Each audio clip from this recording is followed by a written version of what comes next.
Paz, consagrados do Senhor. O Senhor do campo revela a importância do trigo para ele.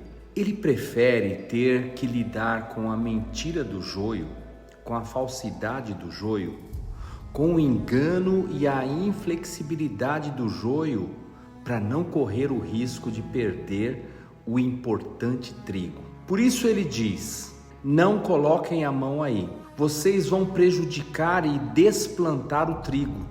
Vai ser uma tragédia maior. Sabe aquela frase, o que não tem remédio, remediado está? A ideia do nós vamos purificar o campo de trigo de Jesus pode ser desastrosa. É por isso que, vez por outra, nós encontramos pessoas legalistas que querem salvar a igreja de Jesus condenando joios antes da hora. São os justiceiros de Cristo. São pedintes de santidade e pureza quando o amor puro e o bom senso não está presente. O dono do campo assume a coisa. Quando chegar o tempo da colheita, eu direi: vocês estão fora. Eu não os autorizo a cometer este desatino, desplantando também o trigo que está junto. A impaciência de vocês não os deixa ver o óbvio. É calamitoso o que vocês pretendem fazer. Não façam. Não arranquem o joio ainda. No tempo certo, eu direi aos meus ceifeiros, que não são vocês. Então direi: ajuntai primeiro o joio, este mal que está instalado, que não dá nenhum fruto. Atai-os em feixes para que sejam jogados no fogo. O versículo 35 nos mostra como Jesus falava com o povo e por quê. Para que se cumprisse o que fora dito pelo profeta, que disse: abrirei em parábolas a minha boca, publicarei coisas ocultas desde a fundação do mundo. Isso é uma alusão ao Salmo 78, versículo 2, literalmente. No versículo 36, Jesus, já em casa, lá em Cafarnaum, ele está com seus discípulos. E eles pediram uma explicação da parábola do joio e do campo. Percebam que eles não se ocuparam em saber sobre o trigo. O trigo já comunica coisa boa. Mas espera aí, o reino dos céus tem isso também? Tem joio? Mas isso não é uma praga? Como pode ter isso no reino dos céus? Que lugar mais perigoso esse então? A gente pensava que o reino dos céus era um lugar de estabilidade, de equilíbrio e isento de quaisquer dificuldades. E o Senhor vem com essa agora. Estamos aqui atônitos, desassossegados. Explica aí, Senhor. Essa história agora é diferente da outra parábola do semeador e a semente boa. Quando de 4 sementes somente uma vingou. Quando o problema é o chão, é o solo, não a semente. Só que agora o problema é uma outra semente má. Aqui tem uma falsificação na semente. O que a gente faz então? Vamos ter que viver com isso até o fim? Com uma coisa que parece que é, mas não é? Uma coisa ruim? Um mal invasivo que não pode ser expulso? Uma coisa que a gente poderia dizer sai em nome de Jesus e a coisa não sai? Que espécie de demônio é esse, meu Deus, que vamos ter que aceitar até o fim? Os discípulos estão tão atordoados que eles pedem: explica-nos esta bagaça do joio. Sabe aquela hora em que não se vê o que é bom, o que é bênção, como o trigo, e o foco fica só no joio, no que é mal?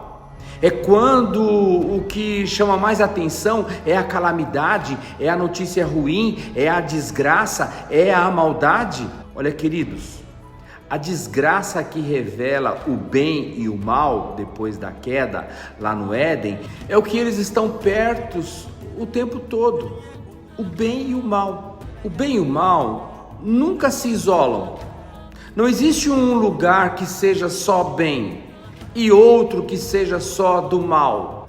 Os discípulos praticamente dizem: queremos saber sobre o mal, porque o bem eles já viviam por causa de Jesus. Estava patente e evidente na cara deles. Mas não, eles desejaram saber sobre o mal também. O incômodo é esse. A nossa mente humana já está preparada para pensar nessa categoria, seja pela negatividade, seja pelo medo, pelo pavor, pela impotência, seja por causa da nossa incompetência.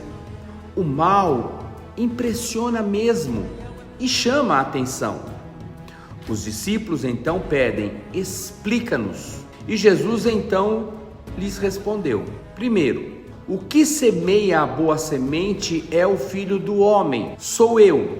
Sou eu que estou semeando o Evangelho, a palavra do reino, do amor, da compaixão, da justiça e da verdade. Segundo, o campo onde essa boa semente é semeada é o mundo, é o cosmos. É todo o mundo visitado por Deus e habitado pelos homens todos, de todos os tempos e de todas as etnias. Terceiro, a boa semente, as do trigo, são os filhos do reino dos céus. E o Senhor tem suas sementes espalhadas por todo o mundo.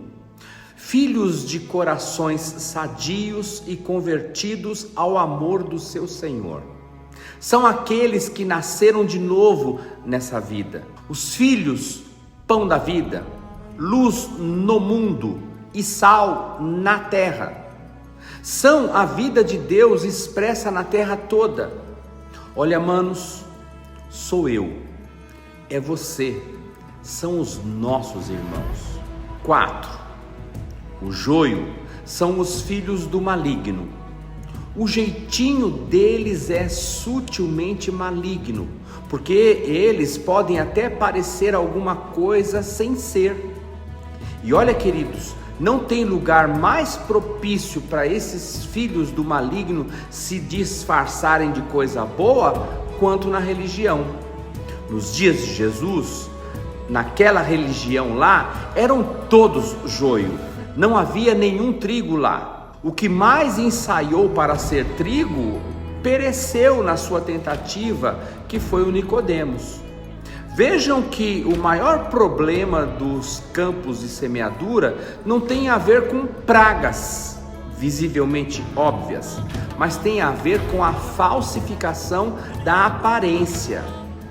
Parece muito com o trigo, com o bem, mas não é nada, é só aparência, sem fruto. É por isso, queridos, que a pergunta mais honesta, mais lógica e eficaz a se fazer aos corações humanos é: quem é você? Me responda com o clamor da verdade. Você é joio ou você é trigo? Você é filho da casa do pão, filho do homem, Jesus o Cristo, ou é filho do maligno, que parece, mas não é? Tem carinha e jeito de trigo, mas não dá semente, não tem fruto, só tem a casca como falsificação do ser. Quem sou eu? Eu tenho certeza absoluta disso? Nós chamamos isso de certeza da salvação. Como é que essa certeza pode habitar a nossa mente e o nosso coração? Romanos 8,16. O próprio Espírito testifica com o nosso espírito que somos filhos de Deus. Deus os abençoe.